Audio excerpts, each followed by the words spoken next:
So the point is that if there's the point is that if you're returning it, it's not yours. If it's not yours, you're not allowed to use it. You're shlosh midas. You're not allowed to use it if it's not yours. And therefore, you'll be a gazlan. And the assumption by you using it is that you're obviously willing to accept it the way it is, and that's why you're using it. Okay?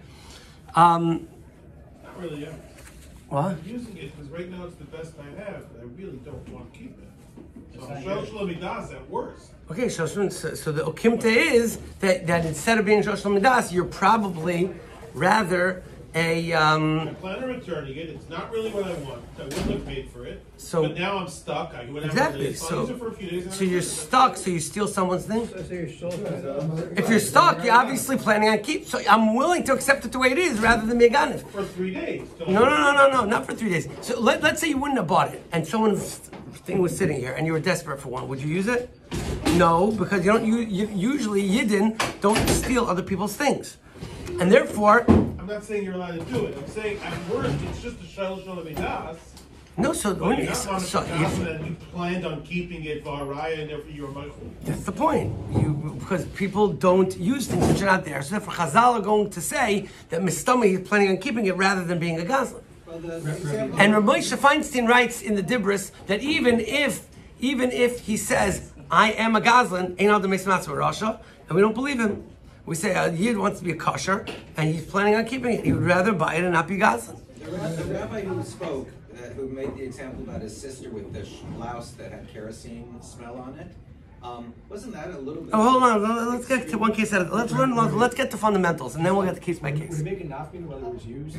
So in other words, I'm using it, but I have in mind that when I return this used item that I bought, that I'll pay the difference in the use because. The fact still, is, you're not allowed. The fact is, they are selling now well, let's figure that out after. There's going to be what happens if a case I used it. If there was a case that I used it, do I have to pay? So maybe. What? It makes a nafkin whether the item that you have was used or new. They sold you a used item versus a new item. I don't think it makes a difference. How much of the diminution? That makes no difference. Because that knows from the Blejer that they're willing to take it back and resell it again used because they sell used products and therefore. But that doesn't make a difference. But you have to discuss it with them that you want to use them. You want to use it. So that's the Galia Masechtas Pshat. I think the other Pshat maybe.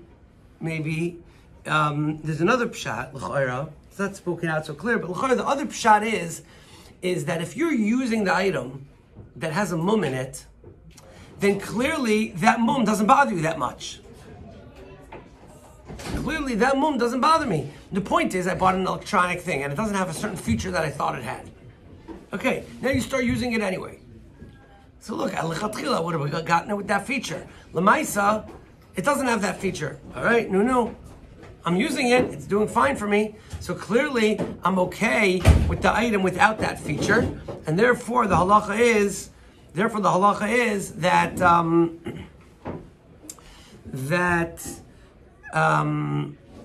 it's a mechila because you don't really care that much about that particular feature. All the questions you've already answered. Okay, so now let's go through, let's see if there's any nafkaminas between these two pshatim. L'chara, there's a whole bunch of different nafkaminas. So the first nafkamina is exactly what you said. It's all the way at the end of the Piskei Tshuva, which is on the next page. I think it's on page, let me see what page number. It's on page,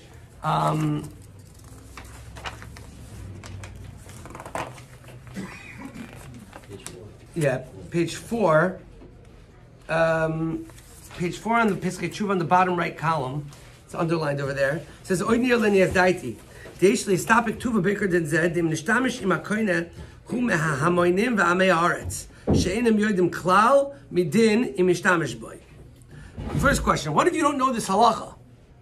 I don't know the halacha that by using it, I'm giving up my rights to return it. Number one. So, ma'achar deroitz lachzir, since I didn't get my money back, I'm allowed to use it. But I'm not moichel. I was not moichel, but lemaisa I used it. So the Pesach Tshuva paskins on that case that l'chayr doesn't make a difference. Chazal made a rule, they made a rule. We're not going to say you knew it, you didn't know it. It doesn't matter. What happens in the following case? This is what you said. I was on the way. I bought something for my trip. I bought something for my trip, and I was on the way. Kigoynim kana sus v'nasa alav baderech ubeemtza derech matza boimum. I was on the way, and I wanted to travel, and I bought a horse, I bought a car to travel with, and I'm using it on my trip, and it doesn't work the way I want it to. V'nasa ala sus b'chazar li'irai. So I drove back, finished the vacation, and then I called up the seller. What's going on? So, he wants to go back. He was mishtamish, but he was mishtamish with it because of an oinus. Which is the case you were mentioning. He was mishtamish, he had no choice. What's he supposed to do? He's stuck with it the way it is. So what should they do? Okay? Anytime you bought something which you need now. I bought something, I need it now, and now it has a mum. I plan on bringing it back to exchange it, but in the meantime I haven't got. I plan on bringing it back, but I need it right now. So am I an oinus or not an oinus? Well, there's a difference between if I'm an oinus or not. I'm not saying that. So, In most cases, you've got to use it a little bit until you're able to return it. You can't stop in the middle. so he says here, so he paskins if the fact that you don't know, we're not going to make a difference. But if you'll go down to where I underlined at the bottom of the column, if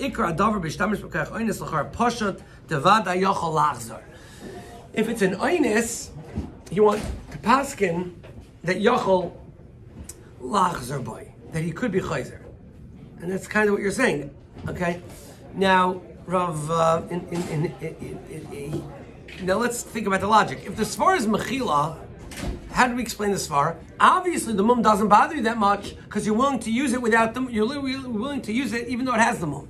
So then, obviously, if you're bederach, there's the only one you have. You're stuck. You're using it just because you have to use it. You have no choice. So obviously, there's no mechila on the mum, and that makes a lot of sense if you go with that svara. But if you go with the svara that the reason why when you use something you cannot return it is because otherwise you'd be a gazlan. So Rav Kahan, who gave the shir originally, in his sefer, he wants to say that according to that logic, it would not work. You gave up your rights because I don't care you're b'derech. You can be b'derech all you want, but b'oinus you don't become a gazlan. So if you have a choice, I'm b'oinus. I'm in oinus, I'm stuck somewhere. I could either steal someone's car or pay a lot for rental to use a car that I don't want. We're not going to assume that someone steals. So Memele, even if you're ba'ines, if you use it, you would not be allowed to return it. That's what he wants to taina. Which means... He may not realize he's being a Gaza. Huh? He doesn't like the svar to say he doesn't want to use the svar of Moira Heter, and he wants to taina that if you're oines, would be told in the Galgi Masechta versus the other reason. Meaning, okay? Now the problem with that is that since it's a sfeika dedina, So you can say Kimli. you can say kinli, so it would depend. So if you paid already, you may not be able to get back your money. Because the moicha will say, I hold like the Galgi Masechta, and therefore I hold you such a tzaddik, you would never want to be a gazlan. So therefore, I'm not going to give you back the money. Chas v'shalom should make you into a gazlan, right? And if you didn't pay, then l'chor you could say like the other Mishnah Melech maybe, and you could say it the other way. And I'm not going to pay you, just take back the item. Okay. So that's l'chor a very, very big nafkamina between the cases. Okay. Now, another nafkamina. What happens if you told the moicher, you call him up and you tell him, listen, it's not an oinus case. It's not an oinus. Okay? I don't have to use it. You call him up and you tell him, look, I bought this thing. I'm not making it back to the store today. I'm letting you know right now, I'm not makbid on it. I don't like that you sold it to me. I found this mum and I'm planning on returning it. It's fine. So when you come back to the store next week, I'll take it back. You hang up the phone. Now, in the meanwhile, can you use it? What? As it's a warrior gun. It depends. If you say that the idea of using it is a mechila on the mum, so here it's clearly not a mechila on the mum because you already called the guy and told him you're makpid on the mum. So obviously, if you use it, you're still not going to lose your rights to return it because you've already told him that you plan on returning it. But if you go with the reason of a gazlan, you still can't use it. But you change your mind. So then, obviously, if you're using it, you're changing your mind, then you're planning on keeping it. Depends also by using Right? it. So by using it, I'm just saying, yeah, you're right, I called him, but now I'm so desperate to, or whatever, I'm in the mood of using it, you know what, it's fine. And I would rather use it and not be a gazlan. So l'chayra, it would also be enough community between the two reasons, would be in a case where you told him, and this is already mafurish. The Gali Masechta says, beferish, that even if you told him, you can't use it. And Machan Ephraim says that if you told him, then you could use it and you don't lose your rights to At this moment, why could you use it in your Why are you allowed to? Yeah, why not use I'm not it? sure you're allowed to. I'm not sure you're allowed to. I'm not sure you're allowed to, but if you do, you don't lose your right to return it. L'chayra, once you tell the guy you're planning on returning it, you can't use it. But the question is, if you did, do you lose your rights? That's the point. L'chayra, yeah, Enochem Rav Shafran's pointing out, it's pashut, you're not allowed to use it, even according to the Machan Ephraim. Okay? Now,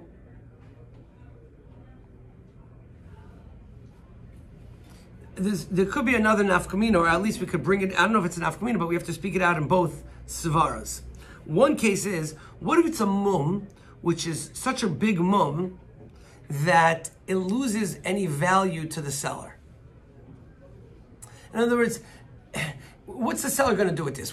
If some mumim, the seller will sell it for cheaper to the next guy. Fine.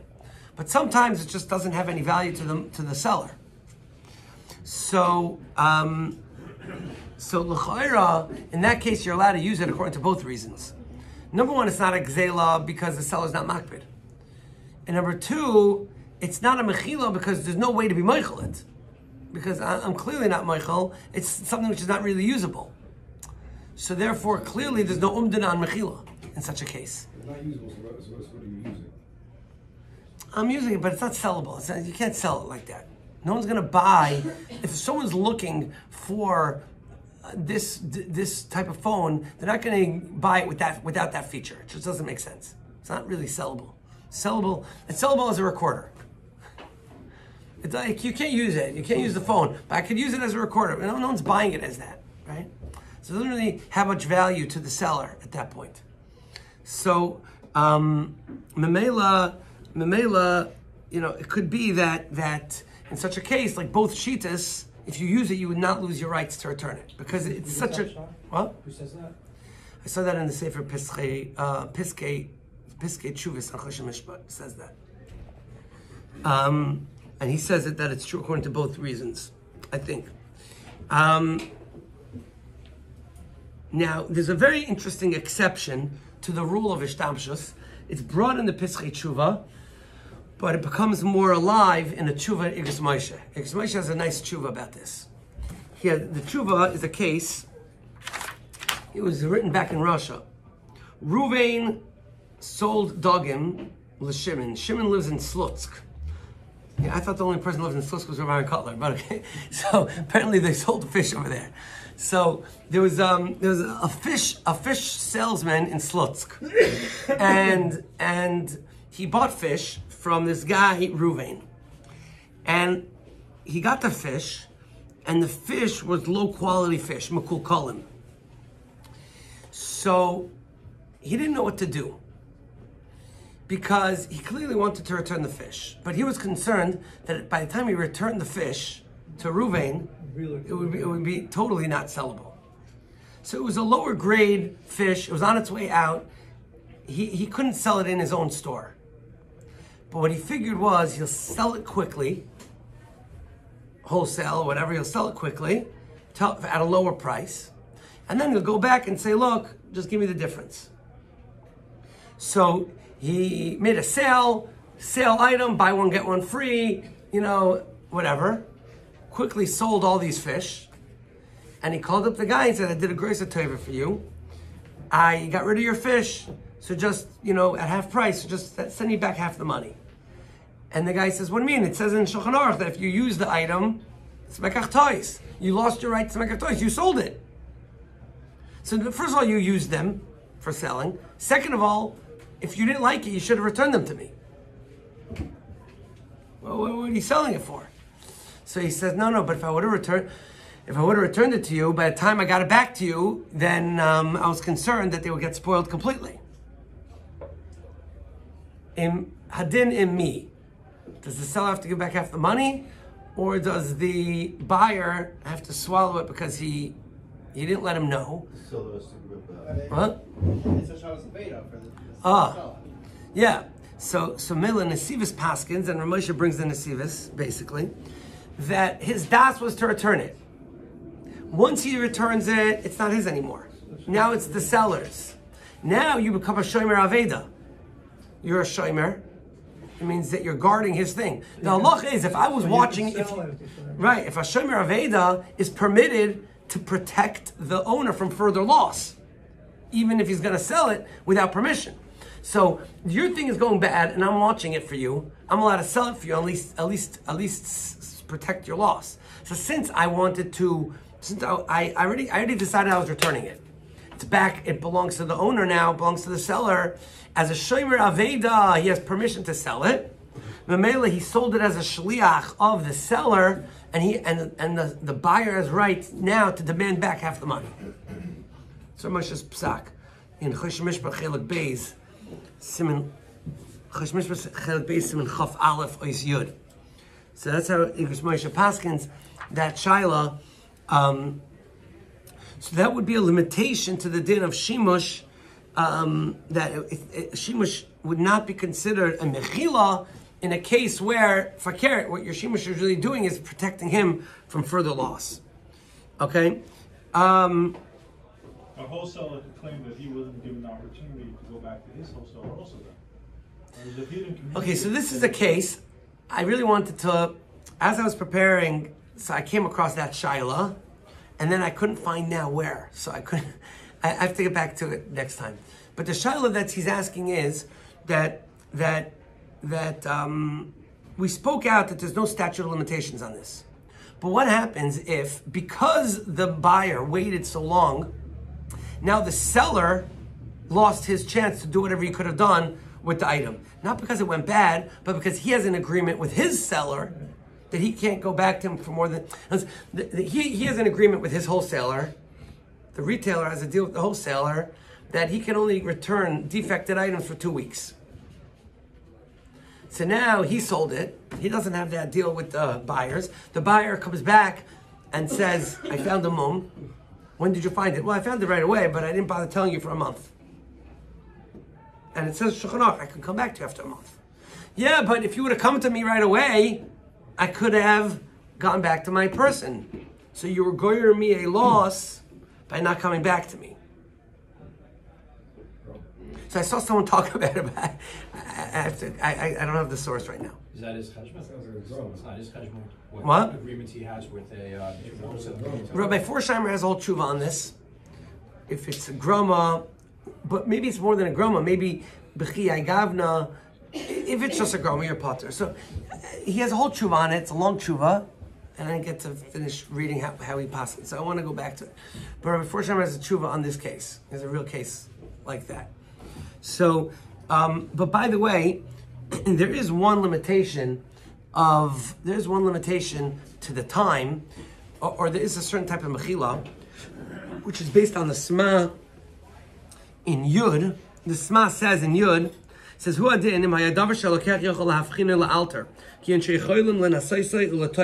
something you could take for a test drive, or you could taste it, or something like that, and you didn't, then the Sma says you lost your rights to return it.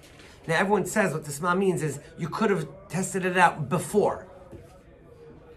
You could have tested it out, what? Before you bought it. You could have tested it out before you bought it. Before you bought it, it was easy to check, and you didn't, then clearly you don't care. In other words, I'm offering you a taste test. And then, no, it's fine, I'll just take the bottle. And then you don't like the taste of it, or it's spoiled. I offered you the chance to check it out. If you don't care, then clearly, then you're Michael. Obviously, there's a lot of exceptions to that. For example, if the reason why you didn't is because the guy told you, oh, there's no, don't, look, you take it for a test drive, but trust me, there's no need to, it's in perfect condition, and the guy assured you that there's no need to test it, so then it's not a mechila by the fact you didn't test it, okay? Now, one other very geschmacka case, two more nafkaminas, okay? One is like this. We're going to learn later that there's certain cases where the mekach tois is such that you can't break the deal. You could just force the person to fix the problem. It's a very fixable problem. So it's a defect which is fixable. So when you go back to the guy, can you break the deal or you just demand him to fix it for you? Okay? So for example, you bought a car and now you drive around the car and the car has bad tires. Okay, so he's not going to be about the sale. He'll put on new tires. Okay, very simple, right? So there is such a taina. We're going to learn later. Sif Zion has test. Different cases where Zion primarily that you can demand them to fix it. So what happens if before you demanded to fix it, you kept using it? So the bad tires, and I kept driving. So do you say there's a mechila there?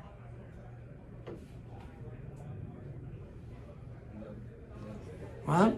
Yeah, because you paid for you still paid for the car, and you're still using the car. So that's the only way you could use the car.